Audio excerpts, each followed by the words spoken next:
going to install a parabolic damper on a CRF450L RL or X.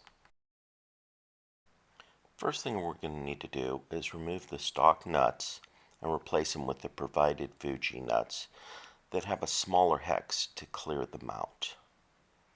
So here we are, we've already taken the old ones off and we're putting the new ones on that were provided.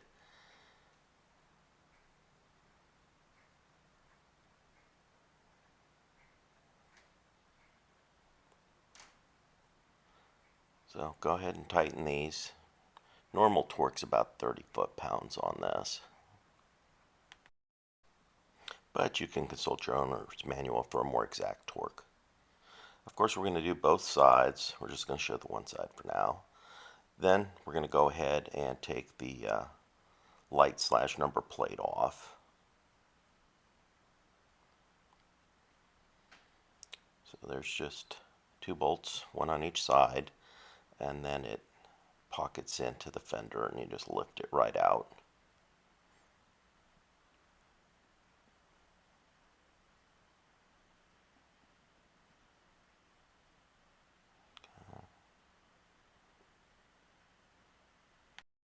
It's not a bad idea to loosen this clip, take these wires out. Also, putting a towel on your fender is not a bad idea. Now remove the wire clip that holds this wire harness. Gives you a little more room when you remove the triple clamp.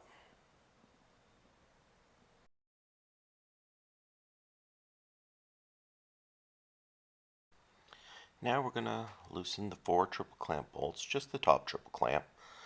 Leave the bottom triple clamp in place, and because this bike has a spanner nut under the triple clamp, you don't have to worry about too much. Just leave your bike on a stand normally.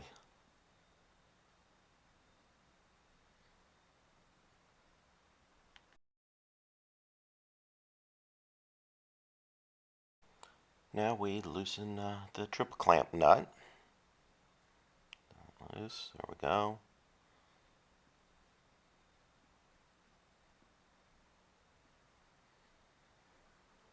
Once we have that out, have the washer that's underneath it. Forget your washer. There we go. Now we can wiggle that triple clamp on up and just set it in front.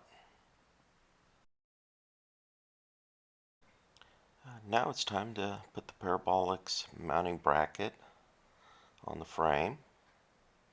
So the screw goes to the left, the pivot dog goes obviously closer to the rider. And now you got to put that 6mm screw in.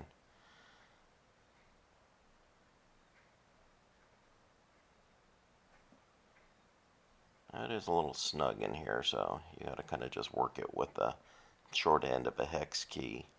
And it's pretty hard to get a torque wrench in here. But you do want to get it nice and straight. You want to make sure it's down on the frame too. See how I'm pushing down on the frame. And you want to, there's a lip there. You want to make sure you're locating on that lip. Then we're going to tighten this, and we're going to tighten it until the hex key flexes. It's oddly enough that it's a great way to get close for torque, no matter what size hex key you're using. If it's a full-length hex key and it starts to flex, your torque is probably pretty close. See how the mounting plate is down on the frame. There's no gaps between the lips, so we're looking pretty good here. And then we also want to make sure that the pivot dog is straight ahead, straight back toward the rider. Now we can go ahead and put the top triple clamp back on. Just going to slide that right into place. Tap it on down. There we go. Now we're going to put the washer, don't forget your washer, and then put your nut back on.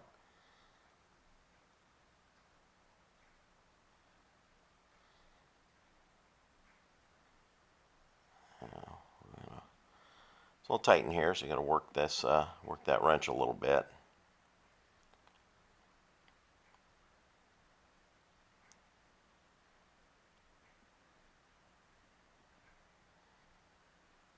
Yeah, I'm going to tell you to torque to factory specs, but yeah, good luck getting a torque wrench in here. On these Hondas, you can actually go, medium tight. They're because you do have the spanner nut at the bottom holding it. And now we're going to tighten the triple clamps. Get the four screws, and we like to work them back and forth a little bit.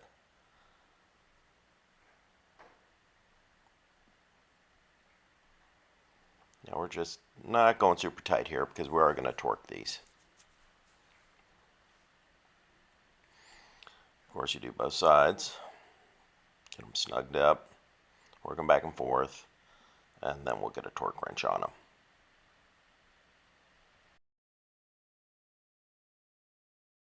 Okay, so now we get our torque wrench on them, and we torque them back and forth, of course, to factory spec.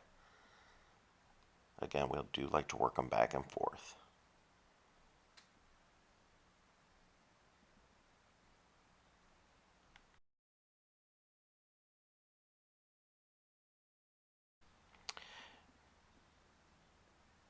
Now let's go ahead and get our number plate back on. Don't forget we had those wires in that clip, so we definitely want to put those back in.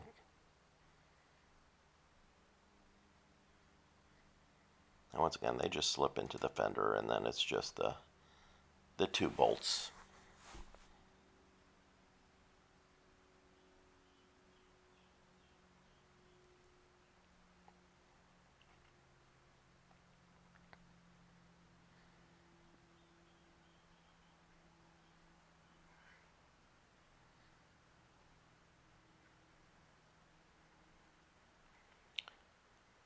Alright, so we get those in. We're ready to start putting the damper on. But actually, before we do that, let's get that other wire clip on here. Mount that back onto our frame.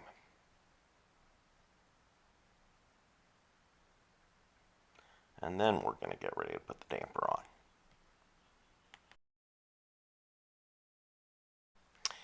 Now we're going to take the boot and put it on top of the pivot dog. Small hole side goes down, larger hole goes up. So we take the pin of the that's mounted to the lever of the damper, and we're going to slide it into the pivot dog. Now this is a super tight fit. We're talking 4th decimal place in standard. And so it'll compress air. So quite often you have to push down with your thumb on the top of the lever to get that pin down. And then we go ahead and put the screws in and just get them just barely snugged up, so we can still manipulate the damper, center it up, rotate it down.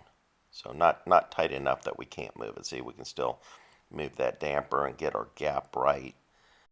So with the handlebars pointed straight ahead, you want the gap between the bottom of the lever and the top of the pivot dog to only be a millimeter or two for starters. Now the further forward you run your handlebars into the furthest positions, you can have a bigger gap. But if you're in like the number 1 position, number 2 position, you want that gap to be pretty small, just a couple of millimeters, 1 to 2 with the pointed straight ahead. So push your thumb down all the way until it bottoms out, and then just back it up a millimeter or 2.